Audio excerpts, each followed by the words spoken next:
Tidak semua orang mencari kekayaan dengan cara yang sama. Sebagian bekerja siang dan malam, sebagian berdoa tanpa henti, dan sebagian lagi memilih jalan yang tidak semua orang berani tempuh.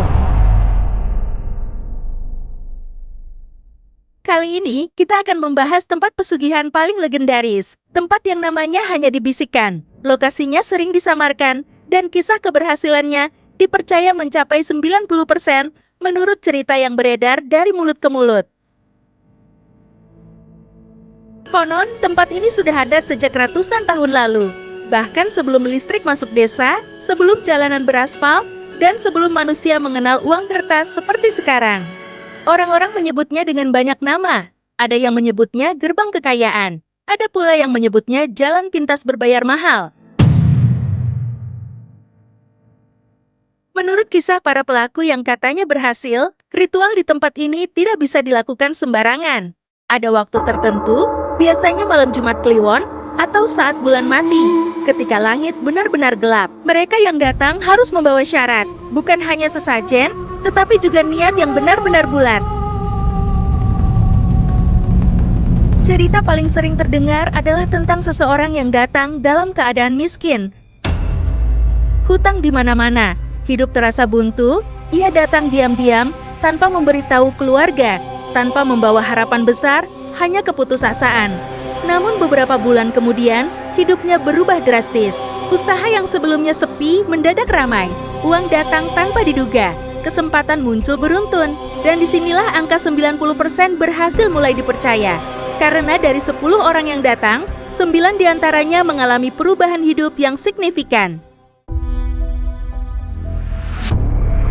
Kabupaten Pemalang, tepatnya di Desa Tundagan, Dukuh Bangsal, Kecamatan Watu Kumpul.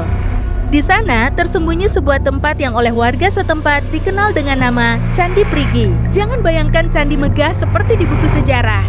Candi Prigi justru dikenal sebagai tempat yang sunyi, tertutup pepohonan, dan terasa berat bahkan sejak langkah pertama mendekat. Banyak orang yang datang ke lokasi ini mengatakan hal yang sama.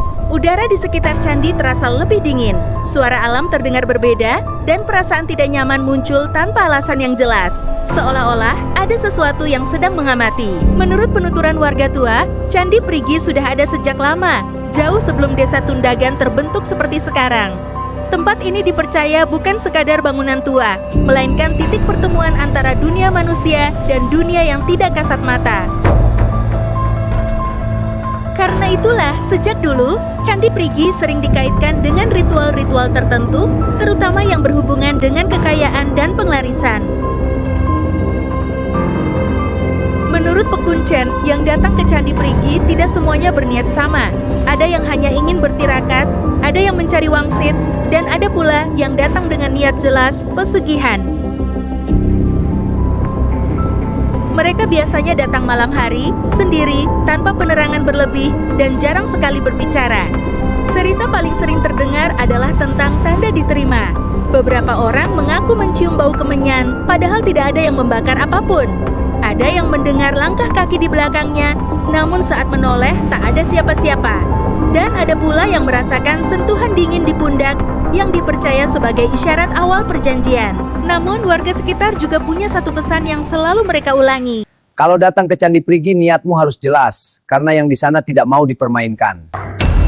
Banyak yang dipercaya berhasil setelah datang ke tempat ini. Usahanya lancar, rezekinya terbuka, hidupnya berubah drastis. Menurut juru kunci yang beredar dari orang-orang yang mengaku pernah datang, ritual di Candi Prigi tidak dilakukan sembarangan. Orang yang datang harus membawa sesajen sederhana, namun penuh makna. Sesajen itu biasanya berupa bunga 7 rupa, yang dipercaya melambangkan 7 arah kehidupan dan 7 lapisan alam. Lalu minyak wangi, bukan untuk pamer atau wewangian semata, melainkan sebagai penanda kehadiran manusia di hadapan penghuni tak kasat mata. Sesajen tersebut diletakkan dengan rapi, tidak boleh tergesa-gesa, tidak boleh sambil berbicara. Pada tahap ini, orang yang niatnya goyah akan mulai merasa tidak nyaman, entah pusing mendadak atau perasaan ingin segera pergi. Dan menurut pekuncen, itu adalah peringatan awal. Setelah sesajen diletakkan, ritual belum dianggap selesai. masih ada satu tahap yang dipercaya sebagai ujian utama. Di area Candi Prigi terdapat sebuah batu lumpang atau sebagai tempat tumbuk padi. Batu ini bukan batu biasa. Konon, beratnya tidak selalu sama bagi setiap orang. Orang yang melakukan ritual harus mengangkat batu lumpang tersebut, bukan untuk dipindahkan jauh, melainkan hanya untuk diangkat sejenak dari tanah. Dan disinilah menurut cerita, penilaian sebenarnya terjadi. Jika batu terasa ringan atau masih bisa terangkat meski dengan susah payah, itu dipercaya sebagai tanda diterima. Namun, jika batu terasa sangat berat, bahkan tidak bergeser sama sekali, banyak yang meyakini bahwa niat orang tersebut ditolak. Beberapa orang menyebutkan, ada orang yang merasa batu itu seolah menempel ke tanah, bukan karena beratnya, tetapi karena ada sesuatu yang menahannya dari bawah. Dan anehnya, tidak sedikit yang memilih tidak memaksa, karena menurut kepercayaan warga, memaksa mengangkat batu lumpang saat sudah ditolak hanya akan membawa akibat buruk. Setelah tahap itu, orang tersebut biasanya hanya duduk diam, menundukkan kepala, dan menunggu tanda berikutnya.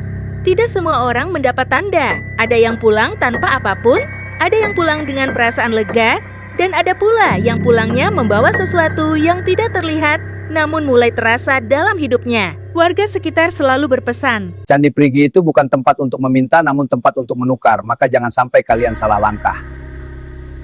menukar harapan dengan konsekuensi, menukar keinginan dengan tanggung jawab, dan tidak semua orang siap dengan apa yang harus dibayar nanti. Sampai di sini, cerita tentang Candi Prigi di Desa Tundagan, Dukuh Bangsal, Kecamatan Watu Kumpul, Kabupaten Pemalang. Tempat yang oleh sebagian orang dianggap sebagai jalan pintas menuju kekayaan. Namun oleh yang lain, dipercaya sebagai ujian paling mahal dalam hidup manusia. Sebagian orang mengaku berhasil, sebagian lain memilih diam, dan ada pula yang menyesal, namun tak bisa kembali seperti semula. Candi Prigi tetap berdiri, tidak memanggil, tidak mengusir, namun selalu menunggu siapapun yang datang membawa niat paling dalam. Karena menurut kepercayaan setempat, tempat seperti ini tidak membutuhkan banyak korban. Ia hanya menunggu orang yang benar-benar siap kehilangan sesuatu. Ingat satu hal, jika sebuah tempat menjanjikan kekayaan tanpa usaha, bisa jadi yang ia minta sebagai gantinya bukan sekadar harta. Terima kasih sudah menonton. Nantikan cerita dan wawasan misteri lainnya hanya di channel ini.